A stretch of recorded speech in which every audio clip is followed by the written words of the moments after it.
I'm Julian Keane. And I'm Aria Wilder.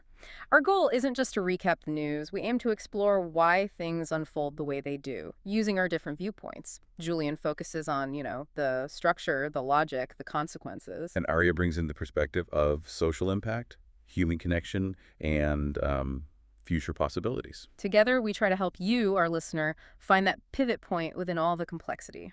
Today, we're diving into something truly global. It's less about traditional politics, frankly, and more about this raw generational anger. An anger really fueled by a sense of economic and social betrayal. Yeah, we're talking about this incredible wave of protests led primarily by Gen Z. It's happening everywhere, from Nepal, across Africa, in Madagascar, in Morocco, even down in Peru and South America. And this isn't one coordinated campaign. That's key. No, not at all. It's more like a series of interconnected uprisings. They share tactics, they share symbols, sometimes even language. But the core driver is this generation that basically grew up online watching institutions just fail them again and again. Right. So our mission today, unpack the shared grievances, definitely analyze the mobilization methods, which are fascinating, almost entirely digital, often leaderless. And crucially, look at the outcomes. The consequences, which are often surprisingly fast, sometimes chaotic, as this generation demands immediate systemic change. We're covering some really dramatic stuff. Digital revolutions, military takeovers, real human tragedies that became flashpoints. Okay, let's get into it. Time for the deep dive. So let's start with the who. Who is driving this? Gen Z. Generally people born between, 1997 and 2010. Roughly, yes. And their political mindset, especially in places where democracy might be, let's say, less stable, it's fundamentally different, isn't it? Oh, absolutely. They're the first generation that's lived their entire lives immersed in the internet. That changes everything about how you view power. Well, for older generations, maybe political engagement was, voting every few years, trusting the system, more or less. Right. For Gen Z, no. Democracy isn't an event. It's constant vigilance. It's 247. They've seen every scandal, every failure, every lie go viral instantly. So there's this built-in skepticism. They expect accountability now. And these protests, they might look messy, spontaneous, maybe even unfocused from the outside. Yeah, and definitely. But they're rooted in very concrete things. What one analysis called real daily struggles. This isn't abstract theory. Exactly. They're not debating high-level economic models. They're fighting for clean water, for a hospital that actually works, for a chance at a job. It's about corruption and neglect that hits them directly every single day. The spark might be sudden, but the underlying issues, the anger, have been building for a long time. For years. And a huge part of that anger comes from seeing inequality just blasted across social media. Which brings us to this Nepo kids phenomenon, particularly visible in Asia. Ah, yes, the Nepo kids. Digital platforms really amplify inherited privilege, don't they? So we saw this term blow up, starting maybe in the Philippines, spreading to places like Nepal. It's jarring. You have the children of the political elite, the business tycoons, just flaunting these incredibly lavish lifestyles on TikTok, on Instagram. We're talking insane levels of luxury. Private jets, designer clothes, worth more than most people make in a year. I think there was one case in Nepal right before the uprising. A politician's kid posted a picture with a Christmas tree literally made of stacked designer shopping bags. Unbelievable. And that visibility creates what sociologists call a moral shock. Explain that term moral shock in this context. It's that instant gut reaction you get when a fundamental societal understanding is just shattered. The unspoken deal is supposed to be, you work hard, you play by the rules, you can get ahead. The promise of meritocracy. Exactly. But then young people, even those with degrees, are facing massive unemployment, just stuck. And they see the children of the powerful living these fantasy lives funded by, well, likely corruption. It confirms their deepest fear. The system is rigged, it's a slap in the face, and it goes viral immediately. And this ties into the economic picture, the structural issues. You mentioned Madagascar earlier. The country might show economic growth on paper. Yeah, the GDP numbers go up sometimes. But the average person feels none of it. How does that work? How are these regimes skimming so effectively? Well, the way it seems to happen is through these deeply embedded patronage networks. It's complex but consistent. Think about state contracts, big infrastructure projects, energy deals, mining rights. Okay. They're not awarded based on who's best for the job or the best price. They go to companies owned by or connected to the ruling elite.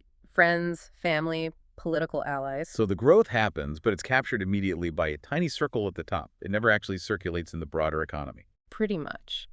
Which means that core promise of a functioning economy, social mobility, the idea you can improve your life, it's just broken. Hard work doesn't matter if all the real opportunities are already earmarked for someone with the right connections. And that kind of systemic rot, that's what eventually drives people into the streets. Let's look at some of the specific triggers. Often, there are surprisingly basic demands. Let's start with Morocco. The movement there calls itself Gen Z 212, the generation plus the country code. Right. The immediate spark was horrific. 8 pregnant women died during C-sections at a public hospital in Agadir. Just died because of inadequate care. A terrible tragedy. Yep. And it perfectly illustrates that contrast you mentioned, the government promising modernity, but the basic systems failing. It was a brutal, literal example of a collapsing public health system. Basic services, unsafe, or just unavailable.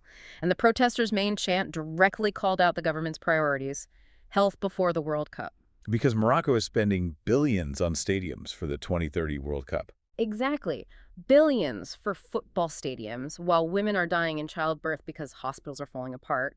The symbolism is incredibly potent. And that same kind of tension, basic needs versus government spending, showed up differently in Madagascar. The grievances there were even more fundamental. Yeah, I mean, just imagine daily life. Constant, rolling blackouts, sometimes 10, 12 hours a day without power.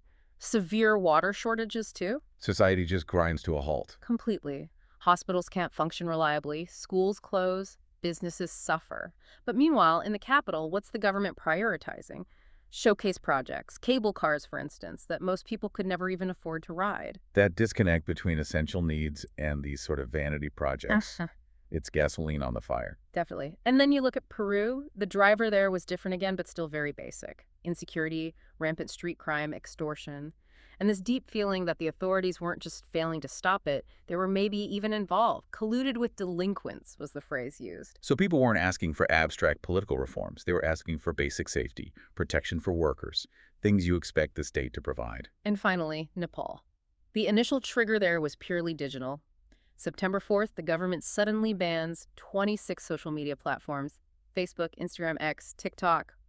Gone. Which, for Gen Z, is like cutting off oxygen. It was seen as a declaration of war on their entire way of life, their social space, their political forum. It felt like a direct attempt to silence criticism, especially with corruption scandals swirling, the final straw. So if we pull back and look at the common thread, these aren't complex ideological demands. No, they're fundamentally social demands. Running water, electricity, working hospitals, basic safety, a way to communicate freely. It's a fundamental challenge to systems that are just broken, where corruption isn't just a problem in the system, it is the system. This generation is fighting for basic functionality and fairness, not necessarily for a specific ideology, but for things to simply work for ordinary people. Okay, so we understand the grievances. Now let's talk about how they organize. Because the method is just as defining as the message, this radical horizontality. Yes, that's the key characteristic across the board. Leaderless, spontaneous. And crucially, they actively push back against traditional power structures. Political parties, unions, charismatic figures, they don't want them. But you see them as part of the problem, right? Yeah. Corrupt, slow, compromised. Exactly. We saw that really clearly in Morocco. Youth organizers were offered support by established opposition parties, and they just said no, flat out refused. Why? What was the fear? The fear was being instrumentalized, co-opted. They worried that aligning with existing political actors would dilute their message, strip away their grassroots power, and ultimately serve the agendas of people they already distrusted. Okay, so this horizontal approach, it has advantages. Spontaneity makes them hard to predict, hard for police to shut down easily. Right. And by refusing party labels, they can pull people together from different backgrounds, different political leanings, united only by those core social demands. Anti-corruption, basic services. It cuts across old divides. But historically speaking, isn't that lack of clear leadership a massive vulnerability? From a purely structural point of view, this horizontal model carries huge risks. Oh, absolutely. It's the core dilemma. You often lack clear long-term goals. Or worse, the core values can become muddled. We saw that with movements like the Yellow Vests in France, remember? Everyone agreed on the core problem, economic pain, but without central control, all sorts of other views, sometimes pretty nasty ones like xenophobia, could latch on to the movement. The message gets confused. It can alienate people you need on your side. And beyond the message, there are practical challenges. How do you fund a leaderless movement? How do you maintain discipline? How do you make decisions when there's no central body? It also makes them vulnerable.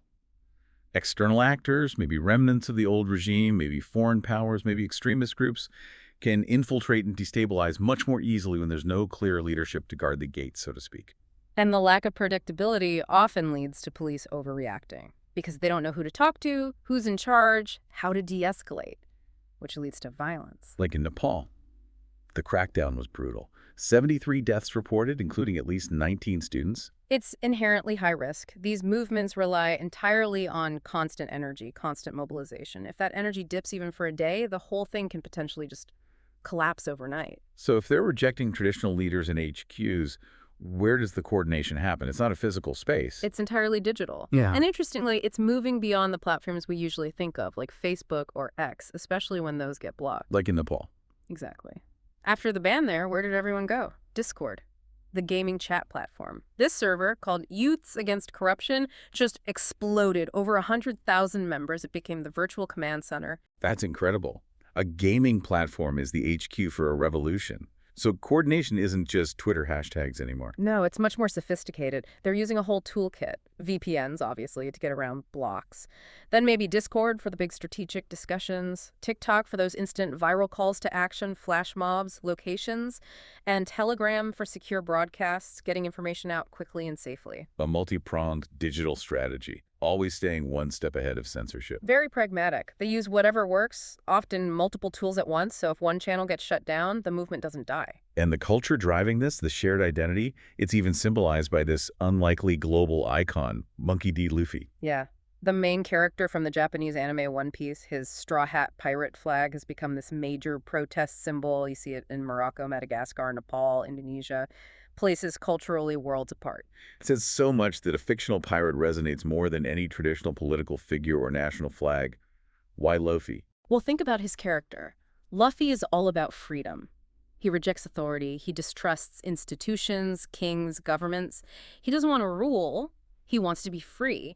And he builds this incredibly loyal, diverse crew based on friendship, not hierarchy. He fights anyone who tries to impose control or limit that freedom. Exactly. As one Moroccan protester put it, he represents freedom, not obedience.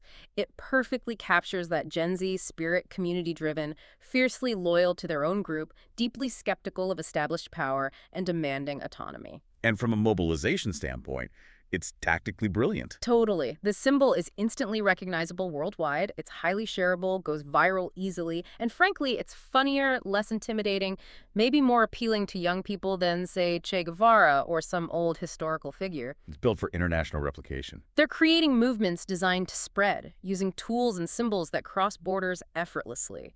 It really shows how this generation, often dismissed as just being online, is turning that digital fluency into real-world political power. So this speed, this digital fury, it gets results, sometimes incredibly fast. But as we're seeing, winning the street battle is often just the beginning. The real struggle comes after. Let's look at case study A, Nepal, the digital revolution. The speed was just stunning. After the social media ban, the crackdown, things escalated incredibly quickly. Mass rallies, eventually the burning of the parliament building itself. Total chaos in the capital, over 70 people dead. Facing that level of revolt, Prime Minister KP Sharma Oli, just folded, resigned after only 48 hours of intense protests. Boom, immediate goal achieved. The digital uprising worked in that sense. But then came the big question for this leaderless movement. Okay, now what? How do you actually replace a government when you have no designated leader, no structure? And they came up with something truly novel, you could call it Discord democracy. Explain that. How does a chat server with 100,000 anonymous members pick an interim leader?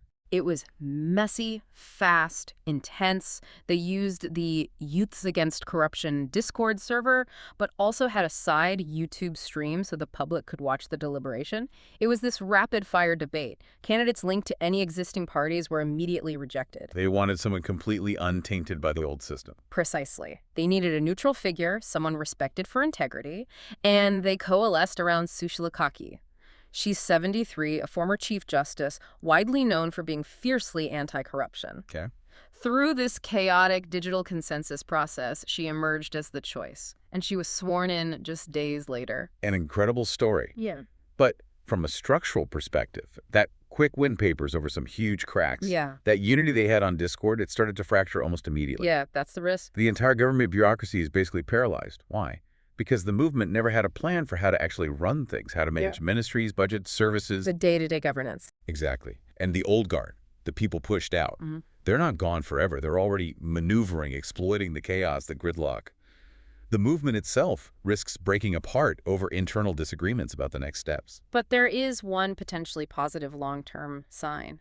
Organizers are seeing this massive, unexpected spike in young people registering to vote for the next elections in 2026. So maybe a shift towards engaging with the system, albeit on their own terms. Possibly. Increased civic engagement, at least. Okay, now let's shift to case study B, Madagascar. Another swift victory, but the aftermath. Arguably much more complicated because of military involvement. Right. The youth protests against the blackouts, the corruption, they put immense pressure on President André Rajoelina. Eventually, he fled the country. Victory. Yeah, momentarily. But the power vacuum wasn't empty for long. Not at all. It was immediately filled by a specific military unit called CAP-ESAT. They're the Armed Forces Specialized Technical and Security Unit. And their history here is crucial. Absolutely critical. Because this is the same unit, CAP-ESAT, that intervened in the 2009 coup to install Rajoelina in the first place. So this isn't some neutral peacekeeping force stepping in. This is a military faction with its own history, its own interests. Exactly. They presented themselves as protecting the Gen Z movement. They even joined the protesters in these huge columns, marched with them, took control of key government buildings in the capital. Which must have felt like validation at first. Probably.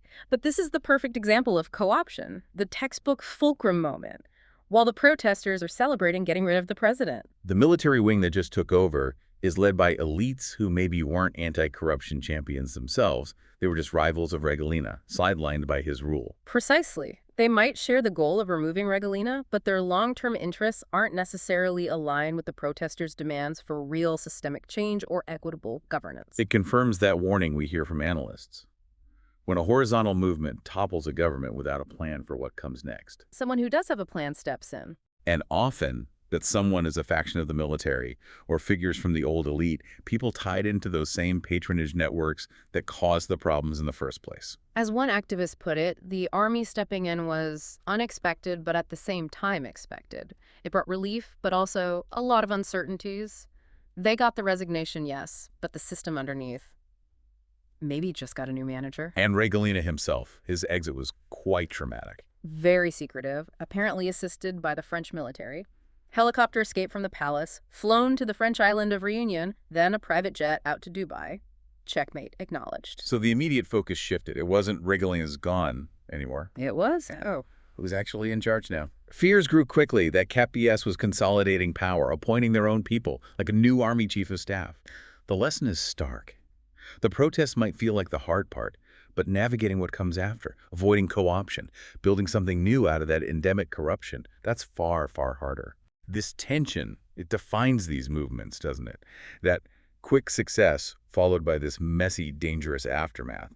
You can't help but think of the Arab Spring. No, the parallels are definitely there. That warning from journalist Vincent Bevan feels very relevant. He observed that these horizontal revolts are often brilliant at tearing down power, but they frequently leave a vacuum. And vacuums don't stay empty for long. Right. The throne was empty and someone else sat on it. Often someone with better organization, maybe fewer principles. It's the structural problem. Demolition is easier than construction. So the big political challenge now becomes, how do you take that incredible online energy, that ability to mobilize thousands onto the street overnight, and turn it into something durable, something that can actually govern? Especially when this generation has such deep, often justified distrust of traditional political parties. They actively refuse to align with them in many cases. Yet governance requires structures. It requires compromise, long-term planning, things parties are, in theory, supposed to facilitate. And you can understand their distrust when you look at the economic reality they face. Take Morocco again. Youth unemployment for 15 to 24-year-olds. Nearly 36%. That's staggering. Even if you have a university degree, it's still 19%.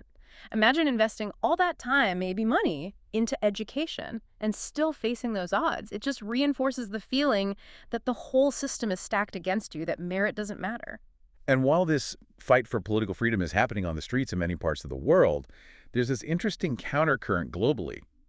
Wealthy authoritarian states are perfecting a different model: control through surveillance and curated consumerism. Yeah, the authoritarian Disneyland idea. It's quite compelling in a chilling way. As life gets tougher, more precarious, maybe less prosperous in some Western democracies due to cost of living crises. People look elsewhere. Exactly. They might be drawn to places like the UAE, these wealthy Gulf states.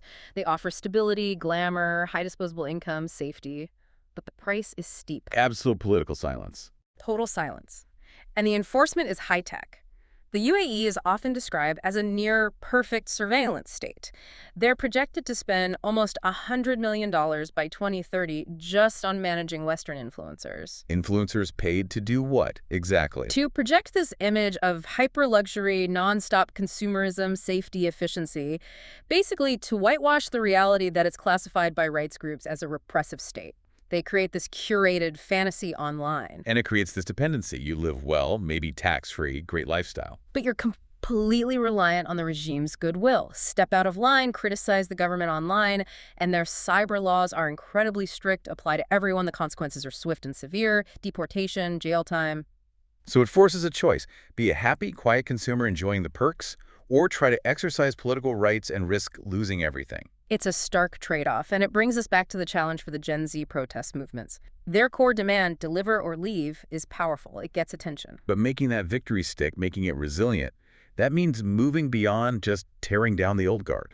It requires shifting into the really hard, slow work of actually building something better.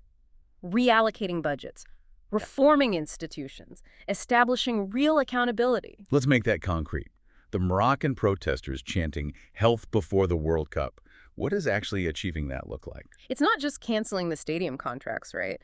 It means taking those billions earmarked for splashy, politically popular mega projects, stadiums, high-speed rail, whatever, and painstakingly redirecting them. Into what? Into the boring, essential stuff: hiring more nurses, buying MRI machines, fixing sewage systems, upgrading power grids. And that involves drafting new laws, fighting entrenched interests, prosecuting corruption through slow legal processes, changing the whole culture of patronage. It's complex, unglamorous work, not something that goes viral easily. Exactly. As one analyst noted, the revolution part might be quick, but building a functional, less corrupt system afterwards, that's the really hard part. So today we've looked at this potent global force, a generation using Discord servers and anime flags to demand immediate justice.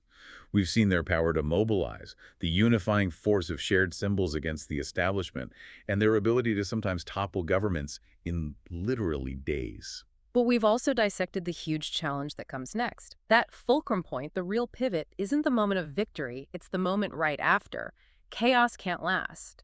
And if the movement doesn't have a clear, workable plan for equitable governance, ready to fill that power vacuum, Someone else will step in, someone with a plan, often the military or factions of the old elite, ready to co-opt the movement's energy for their own ends. it highlights this core tension for a generation raised on instant digital feedback. The thrill of the quick viral protest win versus the slow, tedious offline work of building and maintaining a fair system.